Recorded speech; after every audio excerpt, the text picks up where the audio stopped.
श्रीमद्भागवत गीता के 13वें अध्याय के श्लोक का अर्थ। उसके उपरांत श्री कृष्ण भगवान फिर बोले, हे अर्जुन, यह शरीर क्षेत्र है ऐसे कहा जाता है, और इसको जो जानता है उसको क्षेत्रज्ञ, ऐसा उसके तत्वों को जानने वाले ज्ञानी जन कहते हैं। और हे अर्जुन, तू सब क्षेत्रों में क्षेत्रज्ञ अर्थात जीवात्मा भी मेरे को ही जान, और क्षेत्रज्ञ का अर्थात विकार सहित प्रकृति का और पुरुष का जो तत्व है से जानना है वह भी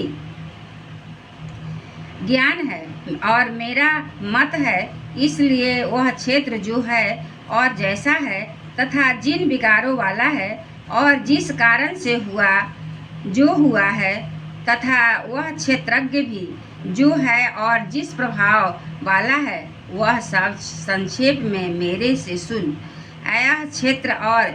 क्षेत्रज्ञ का तत्व ऋषियों द्वारा बहुत प्रकार से कहा गया है अर्थात समझाया गया है, और नाना प्रकार के वेद मंत्रों से विभाग पूर्ण कहा गया है, तथा अच्छी प्रकार निश्चय किए हुए युक्ति ब्रह्म सूत्र के पदों द्वारा भी वैसे ही कहा गया है। हे अर्जुन, मैं तेरे लिए कहता हूँ कि 5 महाभूत अर्थात आकाश, वायु, अग्नि, जल और पृथ्वी का सूक्ष्म भाव अहंकार, बुद्धि और मूल प्रकृति अर्थात त्रिगुणमयी माया भी, तथा 10 इंद्रियां अर्थात श्रोत्र, त्वचा, नेत्र, रसना और घ्राण एवं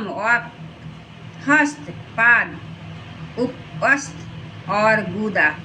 गुदा, एक मन और 5 इंद्रियों के विषय अर्थात शब्द, स्पर्श, रूप, रस और गंध,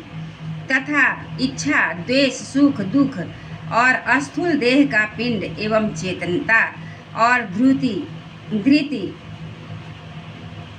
इस प्रकार यह क्षेत्र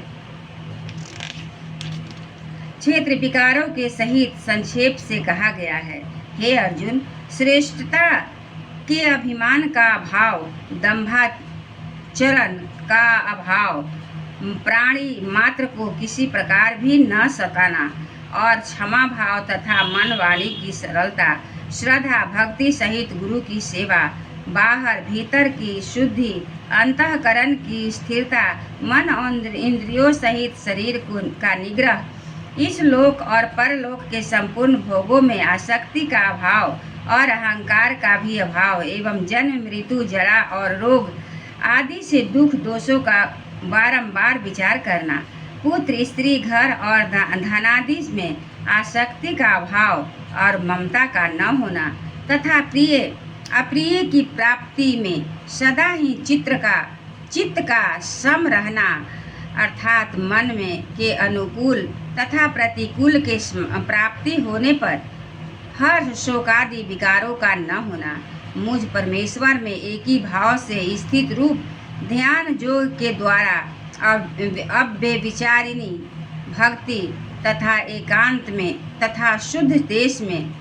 रहने का स्वभाव, और विशासक मनुष्यों के समुदाय में प्रेम का न होना, तथा अध्यात्म ज्ञान में नित्य स्थित और तत्व ज्ञान के अर्थ रूप परमात्मा को सर्वत्र देखना, यह सब तो ज्ञान है, और जो इससे विपरीत है वह अज्ञान है। हे ऐसे कहा गया है, हे अर्जुन, जो जानने के योग्य है तथा जिसको जानकर मनुष्य परमानंद को प्राप्त होता है, उसको अच्छी प्रकार कहूँगा। वह आदि रहित परम ब्रह्म अकथनीय होने से न सत कहा जाता है और न असत ही कहा जाता है, परंतु वह सब ओर से हाथ पैर वाला एवं सब वह ओर से नेत्र, सिर और मुख वाला तथा सब ओर से श्रोत्र वाला है, क्योंकि वह संसार में सबको व्याप्त करके स्थिर है और संपूर्ण इंद्रियों के विषयों को जानने वाला है, परंतु वास्तव में सब इंद्रियों से रहित है तथा आसक्ति रहित और गुणों से अतीत हुआ भी अपने जोग माया से सबको धारण पोषण करने वाला और गुणों को भोगने वाला है तथा वह परमात्मा चराचर सब भूतों के बाहर भीतर परिपूर्ण और चर अचर रूप भी वही है और वह सूक्ष्म होने से अविज्ञेय है तथा अति समीप में और दूर में भी स्थित वही है और वह विभाग रहित एक रूप से आकाश के सदृश परिपूर्ण हुआ भी चराचर संपूर्ण भूतों में पृथक पृथक सदृश स्थित प्रतीत होता है तथा वह जानने जोग परमात्मा विष्णु रूप में भूतों को धारण पोषण करने वाला और रुद्र रूप में संहार करने वाला तथा ब्रह्म रूप से सबका उत्पन्न करने वाला है। वह ब्रह्म ज्योतियों का भी ज्योति एवं माया से अति परे कहा जाता है